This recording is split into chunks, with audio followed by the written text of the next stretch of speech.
Markapuram collectorate దగ్గర అర్ధరాత్రి వరకు ఇళ్ల పట్టాల కోసం వెలుగొండ ప్రాజెక్టు నిర్వాసితులు పడిగాపులు కాశారు. నిన్న సాయంత్రం 5 గంటల నుంచి కలెక్టర్ కోసం నిరీక్షించారు. అయితే పొద్దుపోయిన కలెక్టర్ విజయ్ సునీత రాకపోవడంతో ఆగ్రహాన్ని అసహనాన్ని వ్యక్తం చేశారు. నిద్రాహారాలు మాని గంటల తరబడి వేచి చూశామంటూ మండిపడ్డారు.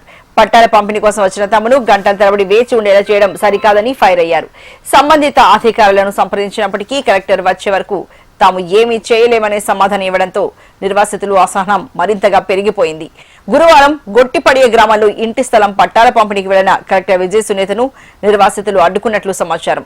అనంతరం ఆమె తమ నివాసానికి వెళ్లిపోయారు. దీంతో పట్టాల కోసం మార్కాపురం కలెక్టరేట్ దగ్గర వేచి ఉన్న గొట్టిపడియ గ్రామ నిర్వాసితుల్లో ఉత్కంఠ నెలకొంది.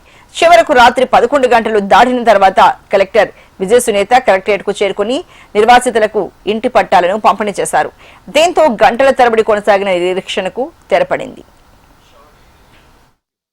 మరి ఈ దేశకు సంబంధించి మరింత తాజా సమాచారాన్ని మా ప్రతినిధి శౌరి అందిస్తారు. శౌరి, మరి ఇలా కలెక్టర్ విజయ్ సునీత కోసం గంటల తరబడి వేచి చూశారు రైతన్నులు, నిర్వాసితులు. అయితే పొద్దుపోయినా రాకపోవడంతో ఆగ్రహాన్ని అసహనాన్ని వ్యక్తం చేసినట్లు తెలుస్తోంది. ఎందుకు ఈ ఆలస్యం ఎందుకు జరిగింది అనుకోవచ్చు? చివరికి మరి ఇళ్ల పట్టాల పంపిణీ పూర్తయింది కాబట్టి రైతుల్లో సంతోషం అయితే వెలువరిస్తోంది. ఏం జరుగుతుంది? అర్చన, రేపు 31వ తేదీన సీఎం చంద్రబాబు వెలుగొండ ప్రాజెక్టును జాతికి అంకితం చేసి నీళ్ళని వదులు పరిస్థితి ఉంది. అయితే దీని కొరకు అధికారులు ముమ్మరంగా ఏర్పాట్లు చేస్తున్నారు. 30 ఏళ్ల నాటి కళ ఈ ప్రకాశం జిల్లా, ఉమ్మడి ప్రకాశం జిల్లాలో ముఖ్యంగా ఈ మార్కాపురం జిల్లాలో నీళ్ల కొరకు వెలుగొండ ప్రాజెక్టు పూర్తయితే ఇటు ప్రకాశం జిల్లా, అదేవిధంగా నెల్లూరు, కడప జిల్లాలకు త్రాగునీరు, సాగునీరుకి చాలా పెద్ద ఎత్తున మంచి కలిగే అవకాశం ఉంది. ముఖ్యంగా ప్రకాశం జిల్లాలో సుమారు 30 మండలాల వరకు ఈ ప్రకాశం జిల్లాలో ఫ్లోరైడ్ తో బాధపడుతున్న వారికి త్రాగునీరు, సాగునీరు అందే పరిస్థితి ఉంది. అయితే ఈ వెలుగొండ ప్రాజెక్టు 3 దశాబ్దాల నుంచి నిర్మాణం జరుగుతూనే ఉంది. ఇప్పుడు తుది దశకు చేరుకుంది. అయితే ఇక్కడ ప్రధానంగా రేపు 31వ తేదీన సీఎం చంద్రబాబు ప్రాజెక్ట్ ని ప్రారంభిస్తున్న తరుణంలో 11 గ్రామాలకు సంబంధించిన నిర్వాసితులు, ఈ నిర్వాసితులందరికీ ఆర్ఆర్ ప్యాకేజీ, అదేవిధంగా నిర్వాసిత కాలనీని ఏర్పాటు చేసి ప్రభుత్వం అందించాల్సిన పరిస్థితి ఉంది. అయితే ఈ 11 గ్రామాల్లో చాలా కొంతమందికే ఇప్పటికీ శాశ్వత నివాస పట్టాలు ఇవ్వడం జరిగింది. మరికొంతమందికి ఆర్ఆర్ వన్ టైం సెటిల్మెంట్ చేయడం జరిగింది. ఇంకా కొంతమందికి ఈ ఆర్ఆర్ ప్యాకేజీ, అదేవిధంగా ఈ నివాసిత కాలనీలను ఏర్పాటు చేసి వారికి అప్పగించిన పరిస్థితి ఏర్పడింది. అయితే ముఖ్యంగా ఈ గొట్టిపడియలో సుమారు 1400 మంది నిర్వాసితులు ఈ గొట్టిపడియ గ్రామంలో ఉన్నారు. ఈ గ్రామంలో ఉన్న నిర్వాసితులందరికీ ఈ ఆర్ఆర్ ప్యాకేజీ, అదేవిధంగా నిర్వాసితులకు ఈ ఇళ్ల స్థలాల పట్టాలు మంజూరు చేయని పరిస్థితుల్లో నిన్న సాయంత్రం కలెక్టర్ గొట్టిపడే గ్రామానికి వెళ్లి సందర్శించే క్రమంలో కలెక్టర్ని, అదేవిధంగా జేసీని, అధికారులందరినీ ఈ నిర్వాసిత గ్రామం గొట్టిపడే గ్రామస్తులందరూ నిలదీయడము, అక్కడ పెద్ద ఎత్తున ఆందోళన చేయడంతో స్వయాన కలెక్టర్ ప్రజలతో మాట్లాడి, నిర్వాసితులతో మాట్లాడి అన్ని విధాలా ఆదుకుంటాము, మీకు ప్రభుత్వం నుంచి ఎటువంటి సహాయం అందాలని ఉందో అది మొత్తం సాయం చేస్తామని చెప్పారు. అదే సమయంలో ఎవరికైతే ఈ ఇళ్ల పట్టాలు లేవో వాళ్ళందరికీ ఇళ్ల పట్టాలు ఇస్తామని కలెక్టరేట్ దగ్గరికి రమ్మని చెప్పడంతో కొంతమంది ఆ కలెక్టరేట్ దగ్గరికి రావటము, సాయంత్రం 5 గంటలకే కలెక్టరేట్ దగ్గరకు వచ్చి చేరుకున్నారు ఈ నిర్వాసితులందరూ.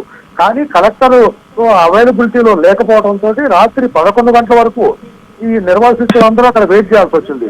రాత్రి 11 గంటల తర్వాత నిర్వాసితులకు ఇళ్ల పట్టాలు ఇచ్చేసి పంపించారు. అయితే ఈ రోజు సాయంత్రం లోపల, అంటే శుక్రవారం సాయంత్రం లోపల ఈ 11 గ్రామాల్లో ఉన్న నిర్వాసితులందరినీ ఖాళీ చేయాలి అని చెప్పేసి ప్రభుత్వం ఇప్పటికే ఆదేశాలు ఇవ్వడం జరిగింది. ప్రభుత్వ అధికారులు నిర్వాసితులకు చెప్పడం జరిగింది. కానీ ఈ 11 గ్రామాల్లో ఉన్న నిర్వాసితులందరికీ ఇళ్ల పట్టాలు, ఆర్ఆర్ ప్యాకేజీ, అదేవిధంగా వాళ్ళకి రావాల్సిన నష్టపరిహారం అందరికీ అందిందా లేదా అన్నది ఇక్కడ క్వశ్చన్ మార్క్ గా ఉంది. చాలా మంది ఏం చెప్తున్నారంటే మాకు ఈ ఆర్ఆర్ ప్యాకేజీ అందలేదు, కొంతమందికి అందింది, కొంతమందికి అందలేదు. అదేవిధంగా 18 సంవత్సరాలు నిండిన వాళ్ళకు కూడా ఈ ఆర్ఆర్ ప్యాకేజీ మొత్తము అమలు చేయాలని చెప్పేసి నిర్వాసిత గ్రామాల్లో ఉన్న వేలాది మంది నిర్వాసితులు ఆందోళన చేస్తున్నారు, డిమాండ్ చేస్తున్నారు. కానీ ప్రభుత్వము ఇప్పటికి ప్రకటించిన వారికి, అదేవిధంగా ఎవరి పేర్లు అయితే నమోదైనాయో ఆ పేర్లు నమోదైన వాళ్ళందరికీ నిర్వాసితులకు ఆర్ఆర్ ప్యాకేజీని మంజూరు చేస్తున్నాము. అదేవిధంగా నిర్వాసితుల గ్రామాలని ఏర్పాటు చేసి, కాలనీల్లో అన్ని ఏర్పాటు చేసి నిర్వాసితులకు ఇళ్ల స్థలాలు కూడా ఇస్తున్నాము. మీరు త్వరగా ఈ నిర్వాసిత గ్రామాల ముంపు ప్రాంతాల నుంచి బయటకు వచ్చేసేయాలని చెప్పి చెప్తున్నారు.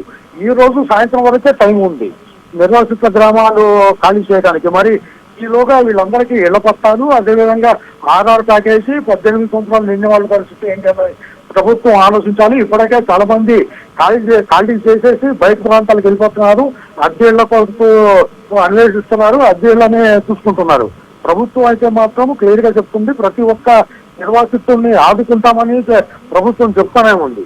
కానీ నిర్వాసిత గ్రామాల్లో ఉన్న నిర్వాసితులైతే మనకి ఎవరికైతే ఈ ఆర్ఆర్ ప్యాకేజీ, అదేవిధంగా నిర్వాసిత కాలనీలో భూములు పట్టాలు ఎవరికైతే అందలేదో వాళ్ళు ఆందోళన చేస్తున్నారు. Right thank you so much Shouri.